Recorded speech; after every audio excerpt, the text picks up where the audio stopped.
Ġew imnedija set ta' inċentivi ġodda tliet xhur tas-sajf sabiex b'investiment ta' 750,000 euro l-ekonomija u l-ħajja fil-Belt Kapitali Maltija terġa' tieħu spinta l quddiem. Dan wara li għal diversi ġimgħat minħabba l-pandemija ħadd ma kienet jidħol il-Belt. Iżdissa li l-imxija f'pajjiżna kważi għaddiet, il-ħajja reġgħet ġiet lura għan-normal u li Malta mistennija tilqa l-ewwel turisti mill-ewwel tal-Lulju, il-Kapitali jixraqilha li terġa' tiġi kif kienet qabel, ħajja u b'atmosfera ferriħija li tirrifletti il-karattru tal-Maltin. L-inċentivi tħabbru waqt konferenza tal-aħbarijiet il-ġimgħa filgħodu fi strada Merkanti. Il-Muża, il-Mużew tal-Arkeoloġija, il-Forti Santirmu, il-Mużew tal-Gwerra u mużewijiet oħra ser ikunu qed jinfetħu bla ħlas bejn l-4 u l-ħadd mill-10 ta' filgħodu sas-6:30 ta' bil-lejl. Għax-xahar ta' Lulju se jinfetħu bla ħlas l-attrazzjonijiet uniċi tal-Fondazzjoni Wirtartna, fosthom il-barrakka ta' fuq, is-Saluting Batteries, il-Headquarters tal-Gwerra u l-Laskaris War Rooms li fihom se jkun hemm gwidi li jispjegaw l-istorja bil-Malti u l-Ingliż.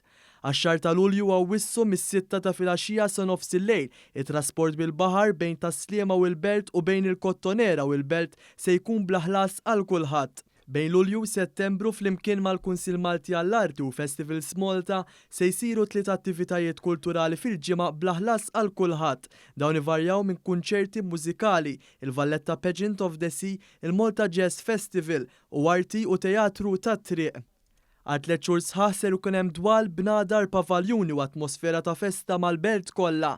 9 banet lokali u 2 banet Beltin ser jallegraw lin-nies fi ġranet differenti.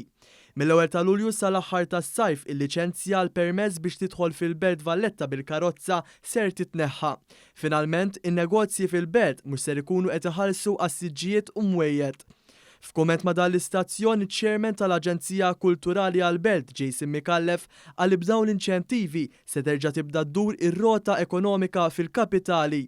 Il-Belt Valletta u l-aktar post mill-qud post-Covid minn dak kollu li kien qed iseħħ f'di sitwazzjoni li għaddejna minnha fl-aħħar xhur, u allura l-inizjattiva tagħna hija maħsuba li tixpruna mill-ġdid l-interess ekonomiku, soċjali u kulturali fil-Belt Valletta. Minnaħa tiegħu il-Kap Eżekuttiv tal-Awtorità tat-Turiżmu Johan Buttigieg saħaq li din il-Kullana ta' attivitajiet se jiġbdu anke turisti li se jibdew ġejjin mill-bidu tax-xahar id-dieħel.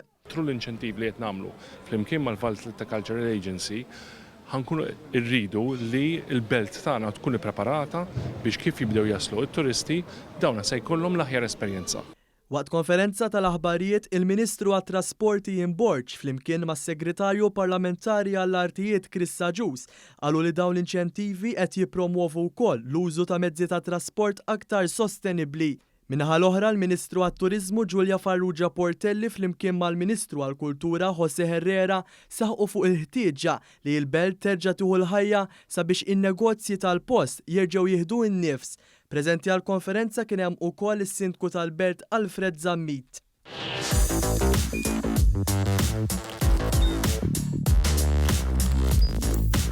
Idħol fuq one.com.mt u hemmhekk tista' tara l-programmi kollha li jxandru fuq One permezz ta' One Play.